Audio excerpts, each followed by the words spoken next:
Triple explosions have rocked the Syrian city of Idlib, causing deaths and injuries. Activists say at least 20 people were killed in twin explosions in the morning. Syrian TV put the death toll at 9. These are the latest in a series of bombings targeting Syria since the ceasefire came into effect in mid-April. Here's more.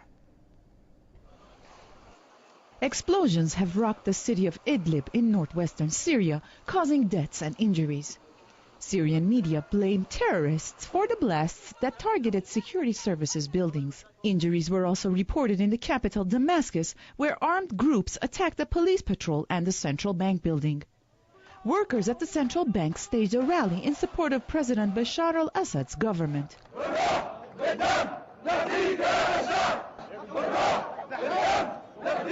Syria has been gripped by a year-long deadly unrest, which the government blames on foreign-backed armed gangs. Many have been killed in terrorist attacks in which Damascus says Al-Qaeda is involved. State newspapers say the methods and choices of targets in terrorist attacks across the country bear the hallmarks of Al-Qaeda. They say Al-Qaeda-led terrorism is being funded by some Arab countries and is supported by the U.S. I mean, it's not just the Syrian government who has laid the blame for much of these attacks at Al-Qaeda's door. Al-Qaeda themselves have claimed responsibility numerous times for the terrorist attacks that have taken place in... The U.S., its Western and Arab allies, along with Turkey, have openly voiced political and financial support for the armed opposition groups operating in Syria, supplying them with weapons. On Saturday, several people were killed in a seaborne attack by armed groups on a military unit near the Syrian port city of Latakia. They used weapons and seaboats provided by a Turkish ship. The Syrian army is still engaged in fighting armed groups despite a ceasefire being closely monitored by UN observers. The ceasefire came into effect on April 12th as part of efforts to restore calm to Syria. But since then, attacks and bombings by armed groups have intensified, with the latest in Idlib and Damascus.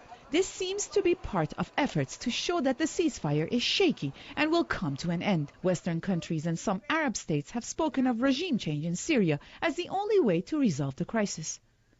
But their attempts were blocked with stances adopted by countries like Russia and China, who insist on a peaceful solution. They've repeatedly said the Syrian crisis must only be resolved by Syrians themselves, and all parties involved in the violence must cooperate to seize it. Russia also said it supports, quote, a decisive rebuff on terrorists operating in Syria and has urged all domestic and outside players to avoid supporting the Syrian terrorists.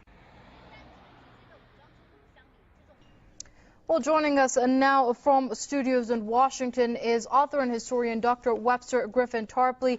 Dr. Tarpley, many thanks for joining us here on Press TV. Now, many are pointing out that the situation in Syria and the U.S. involvement within the region, specifically in light of the events of the past year, are part of the U.S. plan for a new Middle East. Do you agree with that assessment? And how would you define the U.S.'s views of a new Middle East?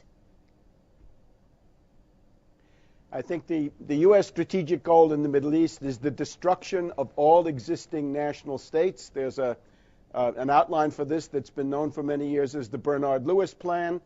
It's been expressed again by people like Zbigniew Brzezinski: microstates, mini-states, rump states, secessionism, chaos, warlords, and NATO feels free to seize whatever assets they think are important, be it oil or water or strategic ports or things like this. If we just look at what's happening in Syria right now, I think we can say that the so-called Syrian opposition, the Syrian National Council and the terrorists of the Free Syrian Army, they are politically defeated. And their only hope right now is to maintain a constant series of terrorist attacks, bombings, murders. They've had suicide bombings. This is not a technique of the Syrian army. It is a technique of Al-Qaeda. We've just heard, as you say, Idlib near the Turkish border, 3 attacks in one day, coordinated attacks, another hallmark of Al-Qaeda. So there's no political content here. It is simply a desire to keep something going so that there'll be a pretext for foreign forces to intervene. And I think that's where we're headed right now. We have a movie here in the United States called Wag the Dog, And it's the story of a president who's facing defeat in an election, and he looks around and he says, how can I get a provocation going? How can I get people's attention focused on a foreign war, a foreign enemy? Well, maybe President Sarkozy of France fills the bill this week as he looks at the coming defeat of his electoral hopes. He's a lame duck president. He seems to be on his way out. Might he not mount something? His foreign minister, Juppé, at the end of last week said it's time now to get serious and get that attack on Syria organized. The other news of today is the arrival of General Mood, or of yesterday, the Norwegian NATO general who is supposed to direct these NATO observers. Now, this I would point as the reductio ad absurdum of this entire situation. Here we have a NATO general. Norway is a NATO state. They're part of that aggressive neo-colonialist group of states called NATO. He's now going to be the judge and jury of what's going on in Syria. His brother NATO officers across the border in Turkey are actively sending death squads, weapons, organizing these actions that we see. His brother NATO officers from France have been captured in the area of Homs. So how can General Mood be impartial? We would need to see lots of observers from Russia, from China, from Cuba, from Venezuela, from North Korea, from what the West would call the rogue states. That's the only hope of getting some kind of an honest vision of what's going on in Syria. Well, Dr. Tarpley, I'd like to pick up on a point that you made earlier, which was even the Syrian media has drawn parallels between the recent attacks, terrorist attacks in Syria, and those carried out by Alqeida. What do you make of Alqeida involvement under what the Syrian government calls U.S. backing?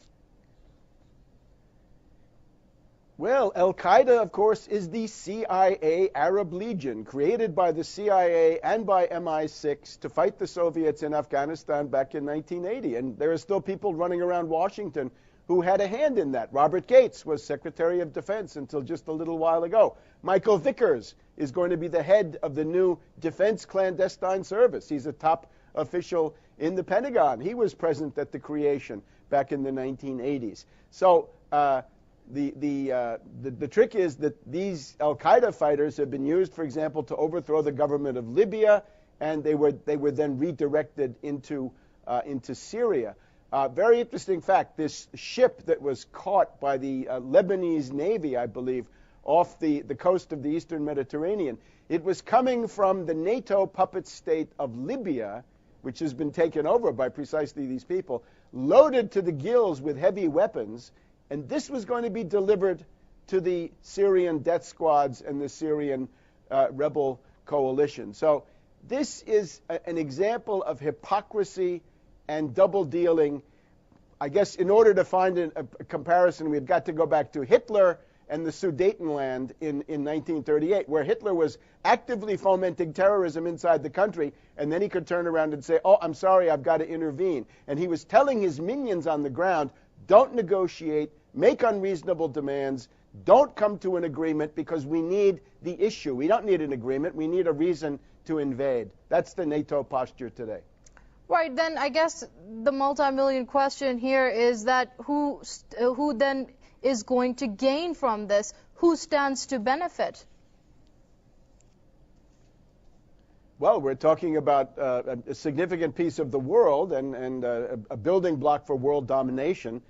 Everybody has observed that if Syria falls into chaos, if Syria is wiped off the map and replaced by Kurdish, Alawite, and other entities and warlords, then Iran loses an ally, Hezbollah loses its strategic depth, the predicament of the Israelis is made much easier. There are probably hotheads in Istanbul and Ankara who think that they can seize pieces of this right on their way to some kind of new Ottoman Empire. There are lots and lots of people who would like to carve themselves a piece of Syria. Naturally, I would warn them, especially the Turks, that when the U.S. offers Turkey this wonderful perspective of invading Syria, the goal there is to destroy Turkey as well as Syria. All right, we're going to have to leave it there. That was Dr. Webster Griffin Tarpley, author and historian, joining us there from studios in Washington. Dr. Tarpley, we thank you for your comments here on Press TV.